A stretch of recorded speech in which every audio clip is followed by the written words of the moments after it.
Chapter 2. The Science of Deduction. We met next day, as he had arranged, and inspected the rooms at number 221B Baker Street, of which he had spoken at our meeting. They consisted of a couple of comfortable bedrooms and a single large airy sitting room, cheerfully furnished and illuminated by two broad windows. So desirable in every way were the apartments, and so moderate did the terms seem when divided between us, that the bargain was concluded upon the spot, and we at once entered into possession. That very evening I moved my things round from the hotel, and on the following morning Sherlock Holmes followed me with several boxes and portmanteaus. For a day or two, we were busily employed in unpacking and laying out our property to the best advantage. That done, we gradually began to settle down and to accommodate ourselves to our new surroundings. Holmes was certainly not a difficult man to live with. He was quiet in his ways, and his habits were regular. It was rare for him to be up after 10 at night, and he had invariably breakfasted and gone out before I rose in the morning. Sometimes he spent his day at the chemical laboratory, sometimes in the dissecting rooms, and occasionally in long walks, which appeared to take him into the lowest portions of the city. Nothing could exceed his energy when the working fit was upon him, but now and again a reaction would seize him, and for days on end he would lie upon the sofa in the sitting room, hardly uttering a word or moving a muscle from morning to night. On these occasions I have noticed such a dreamy, vacant expression in his eyes that I might have suspected him of being addicted to the use of some narcotic, had not the temperance and cleanliness of his whole life forbidden such a notion. As the weeks went by, my interest in him and my curiosity as to his aims in life gradually deepened and increased. His very person and appearance were such as to strike the attention of the most casual observer. In height, he was rather over 6 feet, and so excessively lean that he seemed to be considerably taller. His eyes were sharp and piercing, save during those intervals of torpor to which I have alluded, and his thin, hawk-like nose gave his whole expression an air of alertness and decision. His chin, too, had the prominence and squareness which mark the man of determination. His hands were invariably blotted with ink and stained with chemicals, yet he was possessed of extraordinary delicacy of touch, as I frequently had occasion to observe when I watched him manipulating his fragile philosophical instruments. The reader may set me down as a hopeless busybody when I confess how much this man stimulated my curiosity, and how often I endeavored to break through the reticence which he showed on all that concerned himself. Before pronouncing judgment, however, be it remembered how objectless was my life, and how little there was to engage my attention. My health forbade me from venturing out unless the weather was exceptionally genial, and I had no friends who would call upon me and break the monotony of my daily existence. Under these circumstances, I eagerly hailed the little mystery which hung around my companion, and spent much of my time in endeavoring to unravel it. He was not studying medicine. He had himself, in reply to a question, confirmed Stamford's opinion upon that point. Neither did he appear to have pursued any course of reading which might fit him for a degree in science, or any other recognized portal, which would give him an entrance into the learned world. Yet his zeal for certain studies was remarkable, and within eccentric limits his knowledge was so extraordinarily ample and minute that his observations have fairly astounded me. Surely no man would work so hard or attain such precise information unless he had some definite end in view. Desultory readers are seldom remarkable for the exactness of their learning. No man burdens his mind with small matters unless he has some very good reason for doing so. His ignorance was as remarkable as his knowledge. Of contemporary literature, philosophy, and politics, he appeared to know next to nothing. Upon my quoting Thomas Carlyle, he inquired in the naivest way who he might be and what he had done. My surprise reached a climax, however, when I found incidentally that he was ignorant of the Copernican theory and of the composition of the solar system. That any civilized human being in this 19th century should not be aware that the earth traveled round the sun appeared to be to me such an extraordinary fact that I could hardly realize it. "You appear to be astonished," he said, smiling at my expression of surprise. "Now that I do know it, I shall do my best to forget it." "To forget it? You see," he explained, "I consider that a man's brain originally is like a little empty attic, and you have to stock it with such furniture as you choose. A fool takes in all the lumber of every sort that he comes across, so that the knowledge which might be useful to him gets crowded out, or at best is jumbled up with a lot of other things so that he has a difficulty in laying his hands upon it. Now the skillful workman is very careful indeed as to what he takes into his brain, attic. He will have nothing but the tools which may help him in doing his work, but of these he has a large assortment, and all in the most perfect order. It is a mistake to think that that little room has elastic walls and can distend to any extent. Depend upon it, there comes a time when for every addition of knowledge you forget something that you knew before. It is of the highest importance, therefore, not to have useless facts elbowing out the useful ones. "But the solar system," I protested. "What the deuce is it to me?" he interrupted impatiently. "You say that we go round the sun. If we went round the moon, it would not make a pennyworth of difference to me or to my work." I was on the point of asking him what that work might be, but something in his manner showed me that the question would be an unwelcome one. I pondered over our short conversation, however, and endeavored to draw my deductions from it. He said that he would acquire no knowledge which did not bear upon his object.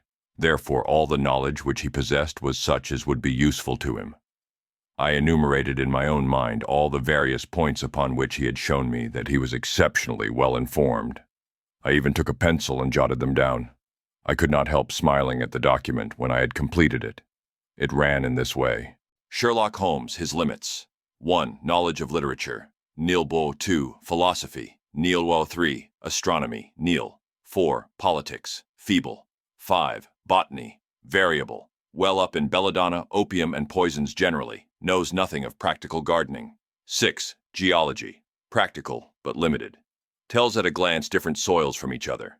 After walks has shown me splashes upon his trousers, and told me by their color and consistence in what part of London he had received them. 7. Chemistry. Profound.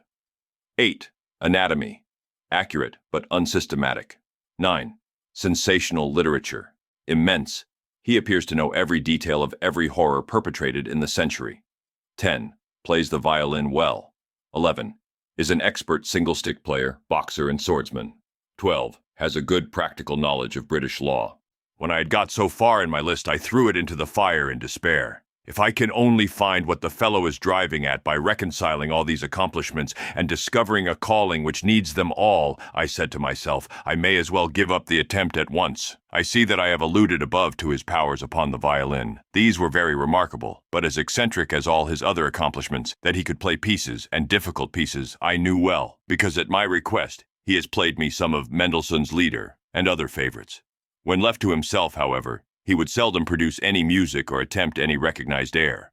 Leaning back in his armchair of an evening, he would close his eyes and scrape carelessly at the fiddle which was thrown across his knee. Sometimes the chords were sonorous and melancholy. Occasionally they were fantastic and cheerful. Clearly they reflected the thoughts which possessed him. But whether the music aided those thoughts, or whether the playing was simply the result of a whim or fancy, was more than I could determine. I might have rebelled against these exasperating solos, had it not been that he usually terminated them by playing in quick succession a whole series of my favorite airs as a slight compensation for the trial upon my patience. During the first week or so, we had no callers, and I had begun to think that my companion was as friendless a man as I was myself. Presently, however, I found that he had many acquaintances, and those in the most different classes of society. There was one little sallow, rat-faced, dark-eyed fellow who was introduced to me as Mr. Lestrade, and who came 3 or 4 times in a single week. One morning, a young girl called, fashionably dressed, and stayed for half an hour or more. The same afternoon brought a gray-headed, seedy visitor, looking like a Jew peddler, who appeared to me to be much excited, and who was closely followed by a slipshod elderly woman. On another occasion, an old white-haired gentleman had an interview with my companion, and on another a railway porter in his velveteen uniform. When any of these nondescript individuals put in an appearance, Sherlock Holmes used to beg for the use of the sitting room, and I would retire to my bedroom. He always apologized to me for putting me to this inconvenience. I have to use this room as a place of business, he said, and these people are my clients. Again, I had an opportunity of asking him a point-blank question, and again, my delicacy prevented me from forcing another man to confide in me. I imagined at the time that he had some strong reason for not alluding to it, but he soon dispelled the idea by coming round to the subject of his own accord. It was upon the 4th of March, as I have good reason to remember, that I rose somewhat earlier than usual and found that Sherlock Holmes had not yet finished his breakfast.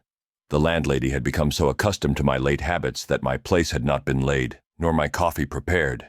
With the unreasonable petulance of mankind, I rang the bell and gave a curt intimation that I was ready. Then I picked up a magazine from the table and attempted to while away the time with it, while my companion munched silently at his toast. One of the articles had a pencil mark at the heading, and I naturally began to run my eye through it. Its somewhat ambitious title was The Book of Life, and it attempted to show how much an observant man might learn by an accurate and systematic examination of all that came in his way. It struck me as being a remarkable mixture of shrewdness and of absurdity. The reasoning was close and intense, but the deductions appeared to me to be far-fetched and exaggerated. The writer claimed by a momentary expression, a twitch of a muscle or a glance of an eye, to fathom a man's inmost thoughts. Deceit, according to him, was an impossibility in the case of one trained to observation and analysis. His conclusions were as infallible as so many propositions of Euclid.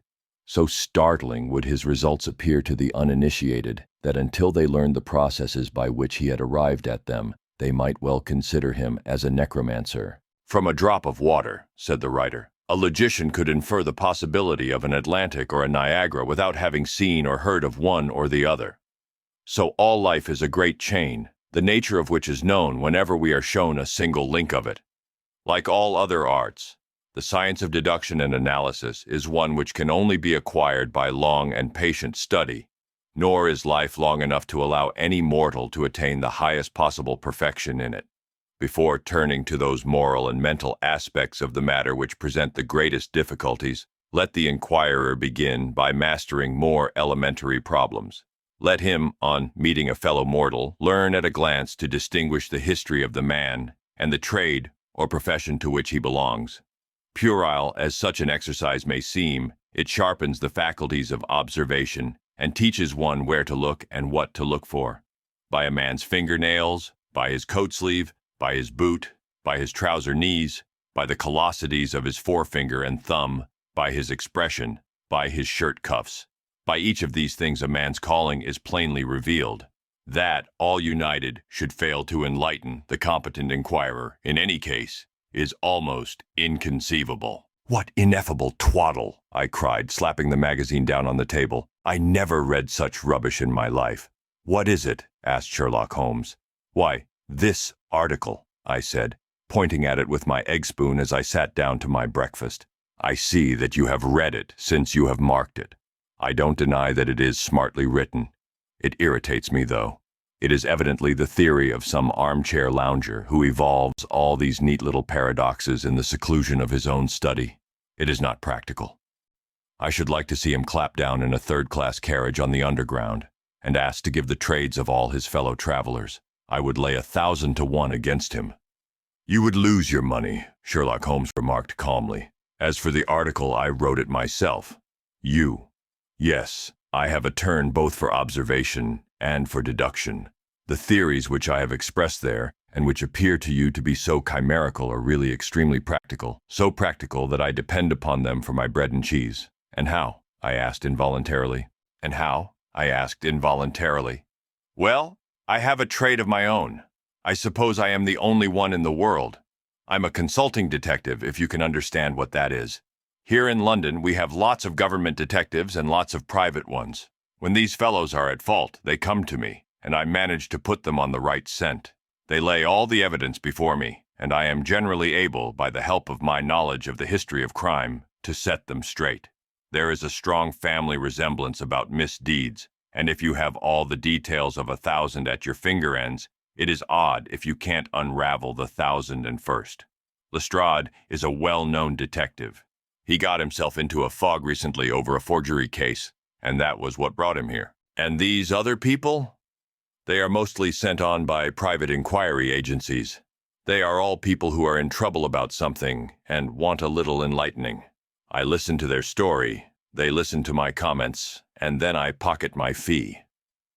But do you mean to say, I said, that without leaving your room, you can unravel some knot which other men can make nothing of, although they have seen every detail for themselves?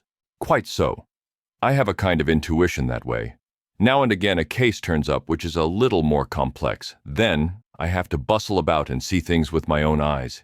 You see, I have a lot of special knowledge which I apply to the problem and which facilitates matters wonderfully. Those rules of deduction laid down in that article which aroused your scorn are invaluable to me in practical work. Observation with me is second nature. You appeared to be surprised when I told you, on our first meeting, that you had come from Afghanistan. You were told, no doubt. Nothing of the sort.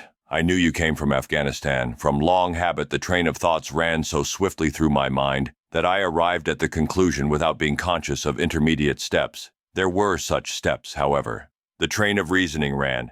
Here is a gentleman of a medical type, but with the air of a military man, clearly an army doctor then. He has just come from the tropics, for his face is dark, and that is not the natural tint of his skin, for his wrists are fair. He has undergone hardship and sickness, as his haggard face says clearly. His left arm has been injured. He holds it in a stiff and unnatural manner. Where in the tropics could an English army doctor have seen much hardship and got his arm wounded? Clearly, in Afghanistan. The whole train of thought did not occupy a second. I then remarked that you came from Afghanistan, and you were astonished. It is simple enough as you explain it, I said, smiling. You remind me of Edgar Allan Poe's Dupin. I had no idea that such individuals did exist outside of stories. Sherlock Holmes rose and lit his pipe. No doubt you think that you are complimenting me in comparing me to Dupin, he observed. Now, in my opinion, Dupin was a very inferior fellow. That trick of his of breaking in on his friend's thoughts with an apropos remark, after a quarter of an hour's silence, is really very showy and superficial. He had some analytical genius, no doubt, but he was by no means such a phenomenon as Poe appeared to imagine. Have you read Gaboriau's works? I asked. Does Lecoq come up to your idea of a detective? Sherlock Holmes sniffed sardonically. Lecoq was a miserable bungler, he said in an angry voice. He had only one thing to recommend him, and that was his energy. That book made me positively ill. The question was how to identify an unknown prisoner. I could have done it in 24 hours. Lecoq took 6 months or so. It might be made a textbook for detectives to teach them what to avoid. I felt rather indignant at having two characters whom I had admired treated in this cavalier style. I walked over to the window and stood looking out into the busy street. This fellow may be very clever, I said to myself, but he is certainly very conceited. There are no crimes and no criminals in these days, he said querulously. What is the use of having brains in our profession? I know well that I have it in me to make my name famous. No man lives or has ever lived who has brought the same amount of study and of natural talent to the detection of crime which I have done. And what is the result?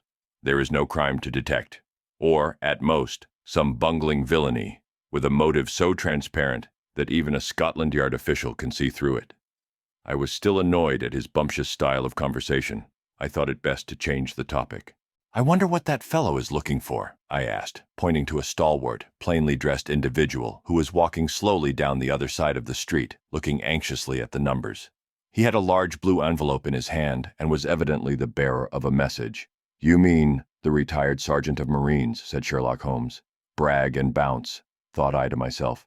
He knows that I cannot verify his guess.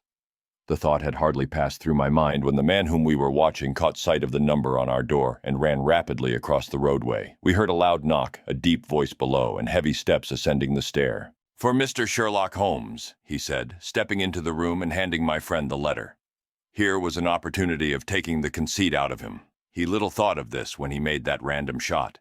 May I ask, my lad, I said, in the blandest voice, what your trade may be? Commissionaire, sir, he said gruffly. Uniform away for repairs. And you were? I asked, with a slightly malicious glance at my companion. A sergeant, sir. Royal Marine Light Infantry, sir. No answer? Right, sir. He clicked his heels together, raised his hand in a salute, and was gone.